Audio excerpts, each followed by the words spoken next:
may not know who Ronald Reagan was, but he was one of our presidents about 20 years ago. And he famously said in a debate with the opponent, he said, he said to the people, you have to ask yourself, are you better off today than you were 4 years ago? That's when Jimmy Carter was elected. And Jimmy Carter did not get reelected, Reagan won. But the point is that we need endpoints in these patients which are collective. It's not just stroke prevention, we want their overall health and their well-being to be advanced. So these so-called Ronald Reagan endpoint is one way to do that. Finally, working together, there's so many people that contribute to this work. I can't talk about all of them, but the collaboration is something that's very key and something that I see the potential for here. NIH funding is important. Foundation funding is important. NGO funding is important. These are all possible places to go. It's for your leadership, the young people that get involved with it. It's for the senior leaders of us to find the money. You have to have money to do this kind of research. You have to have money. You can't put this on the back of your clinic or your national health system totally, because that doesn't work. There's so many dedicated people that I can't talk about, and all the families especially too, and so many great pediatric hematologists that I work with, really great, admire them all. So, Regatta, thank you again for the invitation.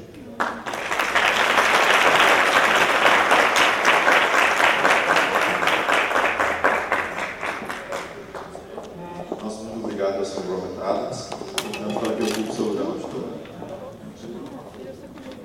Para falar sobre dor transcraniano em crianças com anemia falciforme, incluindo uma revisão de programas Baby Hug, convidamos a senhora Julie Ludd, coordenadora do programa de pesquisa clínica da Universidade de Medicina de Carolina do Sul, em Charleston, Estados Unidos.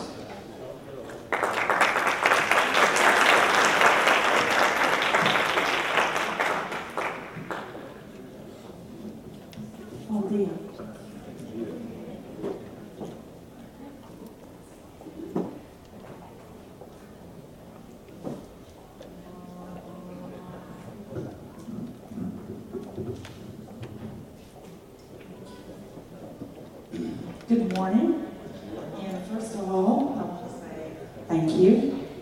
Thank you for having the opportunity to come to your workshop, to join hands with all of you, to participate, to work together to improve the lives of children with sickle cell. I want to especially thank Dr. Adams. Dr. Adams is my mentor since 1994. He has taught me TCD and has taught me many things that have really created a passion for TCD for me. So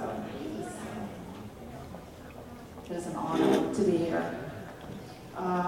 First of all, I want to talk a little bit about basic TCD, what is TCD, and then share with you some of my experiences working with babies, the very young children, and the challenges of that. And then lastly, I will review a little bit of the details of the results of the Baby Hug study. So first of all, transcranial Doppler ultrasound is a non-invasive technique. TCD is used to evaluate the blood flow in the major intracranial arteries of the circle of Willis.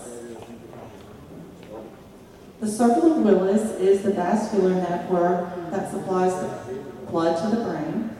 The circle of Willis joins the two internal carotid systems and the vertebral basilar circulation. TCD was introduced by Rune Oslid, a PhD, in 1992. TCD uses a 2 megahertz pulse Doppler ultrasound to measure blood flow velocity, not blood flow volume.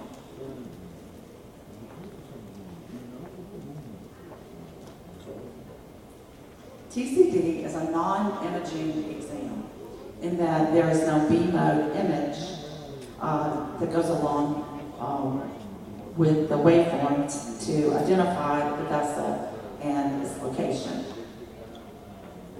A little bit about TCD. Between 1988 and 1992, Dr. Adams and a team at the Medical College of Georgia worked together to validate TCD as a tool to measure the velocity of cerebral blood flow in children and young adults ages 3 to 18 years being followed for sickle cell disease and identify those at highest risk for stroke.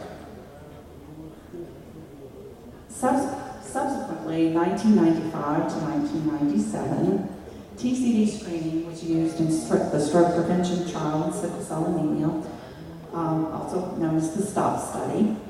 STOP was a randomized trial that confirmed the prior reports of using TCD as a predictor of arterial ischemic stroke in children with sickle cell disease.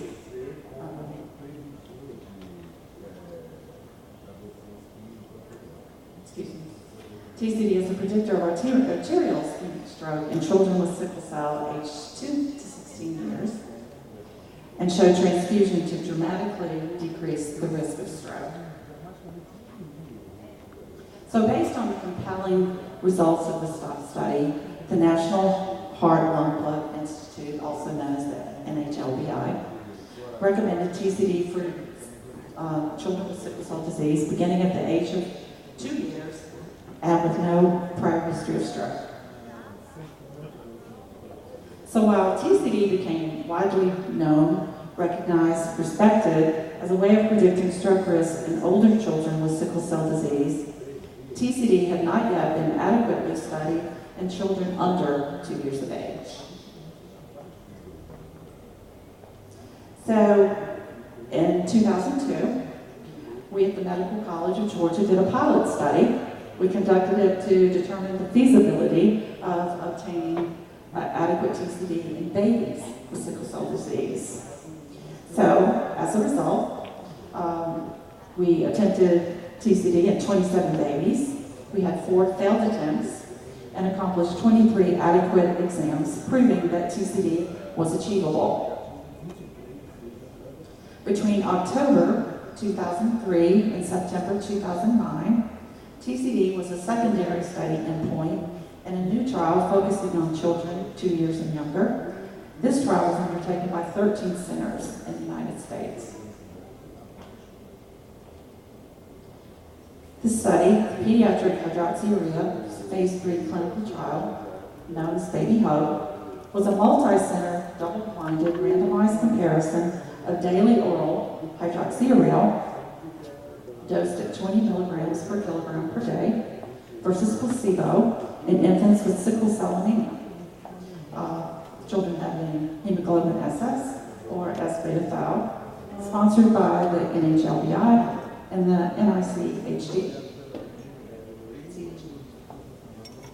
So the questions that we wanted to answer: what was the purpose of doing the Baby Hope trial? What is the best age range when considering hydrea therapy for prevention of organ damage? Should hydrea be reserved only for patients with severe disease, or might less severely affected infants benefit as well? Can hydrea help prevent the chronic organ damage in sickle cell disease that begins in early life? The primary aim of the trial was to determine whether daily hydroxyurea would reduce spleen and renal damage by greater than or equal to 50%. So who was in the Baby Hope study? Subjects enrolled in Baby Hope had to have a confirmed diagnosis of hemoglobin SS or hemoglobin S-beta thal. They had to be 9 to 18 months of age. All those screening began at 7 months. No prior history of stroke. They could not be receiving chronic blood transfusion, and the children were not chosen based on clinical severity. TCD was performed as a secondary endpoint. So what we wanted to do with the TCD was compare prevalence of high-risk TCD between 2 groups of children treated for 2 years with hydrea or placebo to estimate the likelihood that hydrea affects stroke risk, and also compare post-treatment TCD between the treatment groups to test whether hydrea lowers time average mean velocity, also known as TAM, in middle cerebral artery and other arteries. So how often do we do TCD in baby hug? Schedule was to do a TCD exam at baseline, at 12 months, and at 24 months. We used a Nicolay companion TCD machine with a 2 megahertz Doppler probe. All the examiners in the baby hug study were baby hug certified to perform the TCD exams. We made every effort to complete the exams within 30 to 45 minutes, and no sedation was used. The STOP TCD protocol was used, with the exception in the STOP study, the sample volume was set to 6 millimeters, and in the baby hug study, we reduced the sample volume to 4 millimeters to accommodate the smaller head sizes. And the basal artery was not insunated, meaning exposed to ultrasound. The major intracranial cerebral vessels were insunated through the thinnest part of the skull.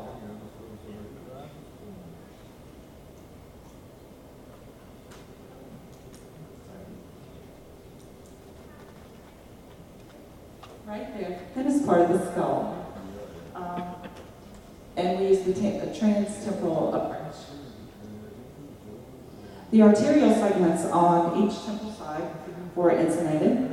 We labeled the vessels.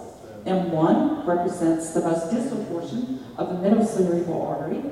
The MCA represents the mid portion of the middle cerebral artery. The BIF stands for the termination of the distal internal carotid artery, or the MCA, where the distal internal carotid artery bifurcates into the MCA and ACA. The distal internal carotid artery, labeled as DICA. The ACA represents the anterior cerebral artery. The PCA, the posterior cerebral artery, and TOD stands for top of the basilar. And here's another picture representative of the labels. This is an image of the circle of Willis. So how do we identify a vessel not having an image? We try to find the best windows in adults. Adults have thicker skulls, so it's can be rather difficult to find the best window, whereas in children, there can be a plethora of windows, so it's really important to take the time to search for the best window. We pay attention to the direction of the blood flow, the depth of the sample volume, the spatial relationship to the vessels, and the audio quality is very important. It's vitally important to listen. Fundamental to performing a high-quality TCD is to develop and learn the ability to listen for distinguishable and audible Doppler signals with the highest pitch and strength.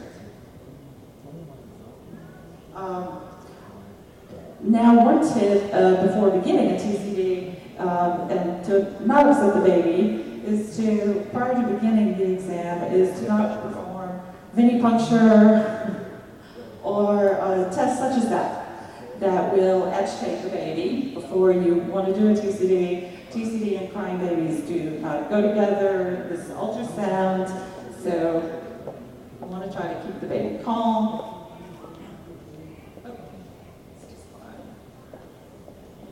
So first of all, describe the equipment and the TCD exam to the parents before starting. Answer any of the parents' questions about the TCD. Offer thoughtful and personal attention to each family. Each family is very unique and very special.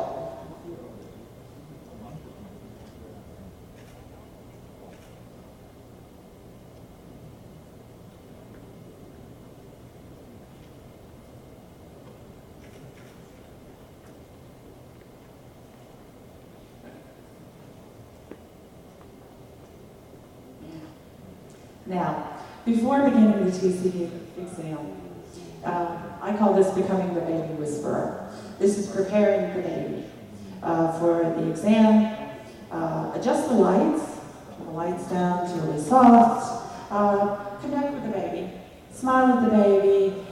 This is a little infant, and you're a stranger, adult, sort of hovering over this baby, and it's important to smile at the baby, connect, get on their level with your eyes, and also it's time to just sort of quieten everything down. Speak in a soft, quiet tone, and that really does help to lessen the baby's stress. Encourage the parents to get involved in the TCD.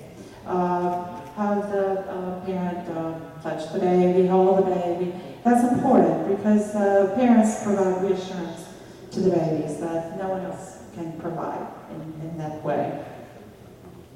But now you've done all these things and you're about to start the TCD, and what now? The baby's crying, and we have to bring in some comforts to calm the baby down. So some of the comforts are the baby bottle, sippy pad, pacifiers, a little snack, and you say, well, how can they do this while you're doing the TCD? But it's as long as you've got some good waveforms, it's still better to have a little sucking artifacts, a little chewing. If you've got a decent waveform, a good one, then it's okay. This will help you get through the TCD, accomplish the task. Bring in some distractions. Maybe a soft, familiar toy, a book. Children love cell phones, I've found. That definitely keeps them entertained. Some examiners actually have a DVD, a movie set up. But with ultrasound, you have to be careful to not have the volume of the movie drown out the ultrasounds that are so important for you to listen to. And sometimes children are still uncooperative, so ask the parent to hold the baby, cradle the baby, but then this becomes a challenge because with the TCD probe, you're working around the parent. So it's a challenge. It takes a while to orient yourself when trying to perform a TCD this way, but it can be done. It can be done. Patience. Develop a lot of patience. And develop your own personal strategy sometimes to cope when these things are not going well. So walk away from doing the TCD for a moment. Put the probe down. Walk away to avoid becoming anxious because the baby picks up on your anxiety and it just becomes a more frustrating situation. So in time permitting, sometimes give the parents and the baby a short break. If this is getting long and drawn out and you're not getting anywhere, take a moment to give the baby and the parents a short break. Even if you have time, let the baby take a short, brief nap. And then attempt again, maybe 15, 20 minutes later. Because the temptation to give up, to quit, will be greatest just before you're about to succeed sometimes. And I'm sharing a picture of a colleague of mine. We worked together. She also worked on the STOP study. But here's a picture. This baby was not being cooperative at all, but she took the time to offer the baby some comforts and work with the baby. And here she has a smiling baby, and she's getting the TCD done. And at the first attempt, sometimes, no matter what, you're just not going to get a TCD that day. Maybe the child has been sick, was in the hospital, and so you're just not going to be able to get a TCD that day.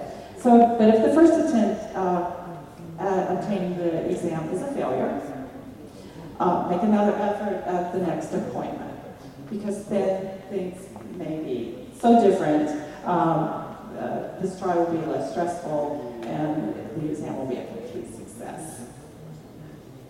So now that we've got the TCD done, in Baby Hug, we use the STOP study reading protocol to determine the time average maximum mean, the TAM velocity. The TCD exam results were based on the TAM.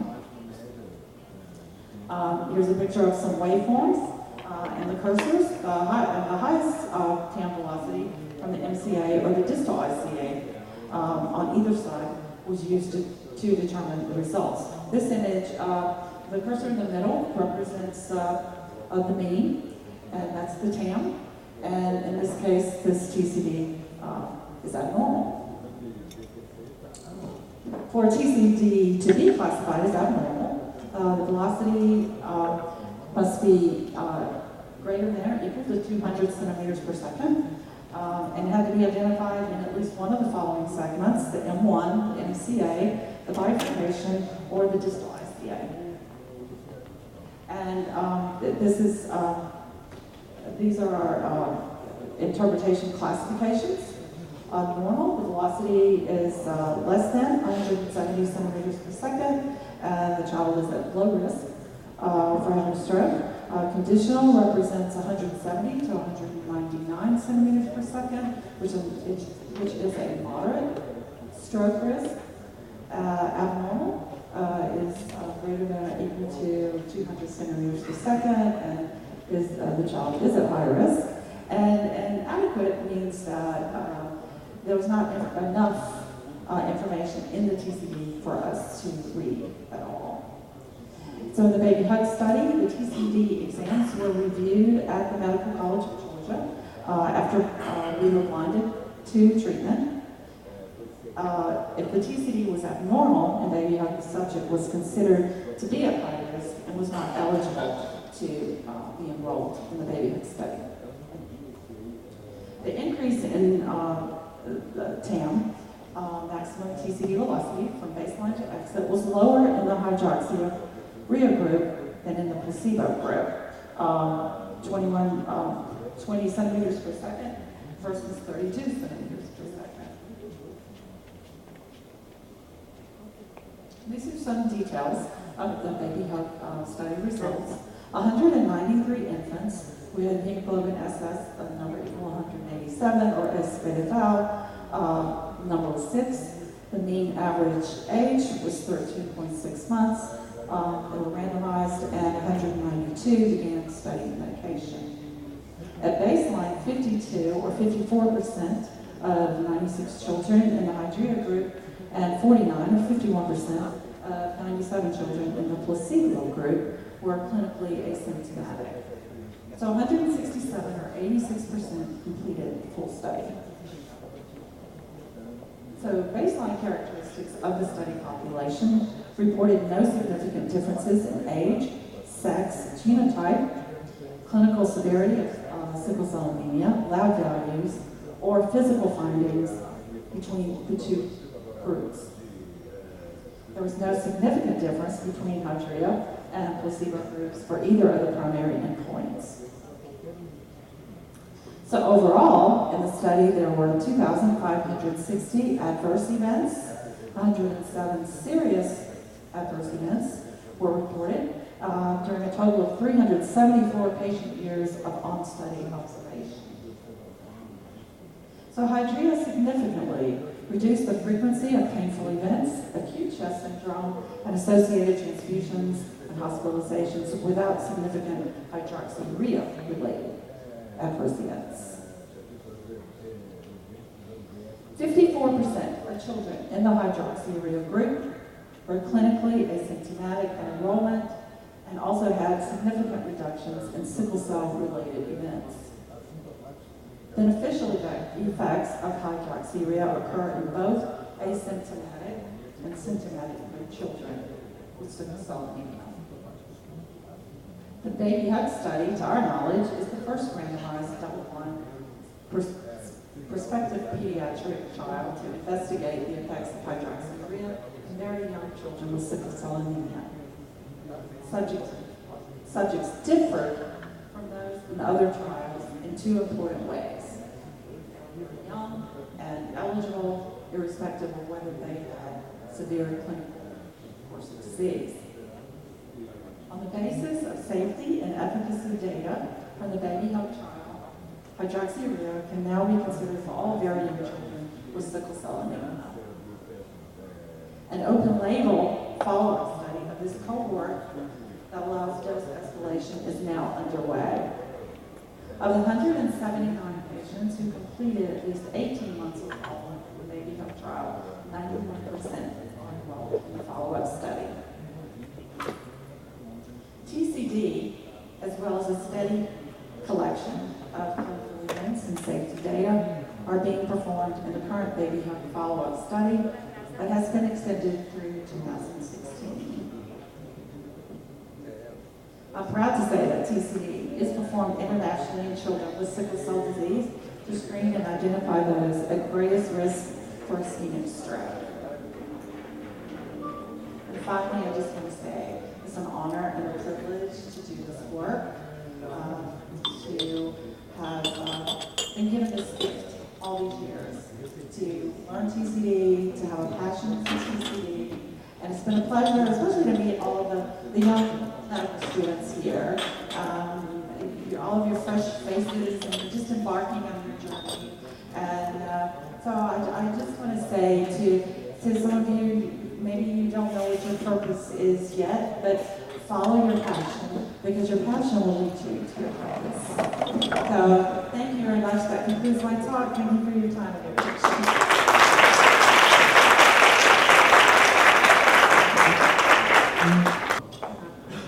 Só vou começar os debates, só um instantinho.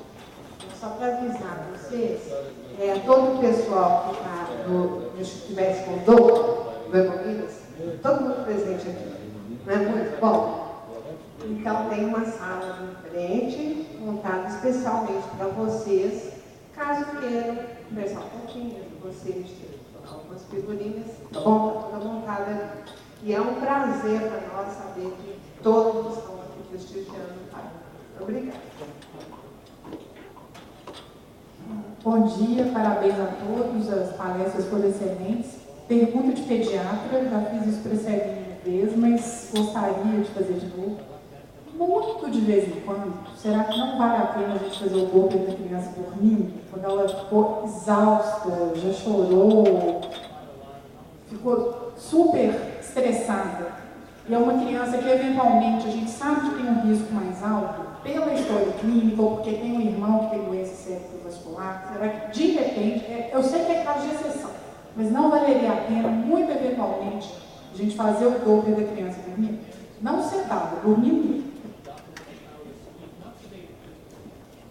I think I'll take that one because it comes up a lot. Yes, do the TCD. Just recognize that it could be falsely elevated a bit. If it's fine, then you're probably good to go. If it's, kind of high, then you need to repeat it at another time. But yes, that's a good idea. Eu faço de vez em quando, né? Para poder tentar. São umas feiras, assim, então, você já tem um irmãozinho que está fazendo retransfusão. De repente, é uma tentativa. Numa próxima, como a Jude falou, às vezes aí depois de tem sucesso. Né? Yes, as Judy said very well, if you get the child used to this at a very early age, then you're going to be getting very good exams when they're 2. So this becomes something that they get used to. I don't know if you ever had, Judy, had the parents hold the probe and just sort of guide the parents' hand. Have you ever tried that?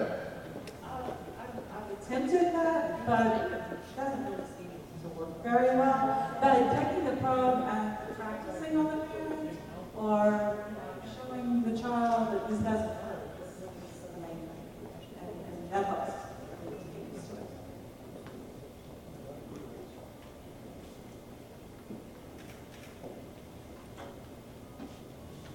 Bom dia, eu sou neurologista pediátrica. Eu queria perguntar para vocês, quando vocês consideram as crianças assintomáticas nesse baby hug, vocês levam em conta a dificuldade escolar, fazem um acompanhamento regular dessas crianças? Isso é considerado um sintoma?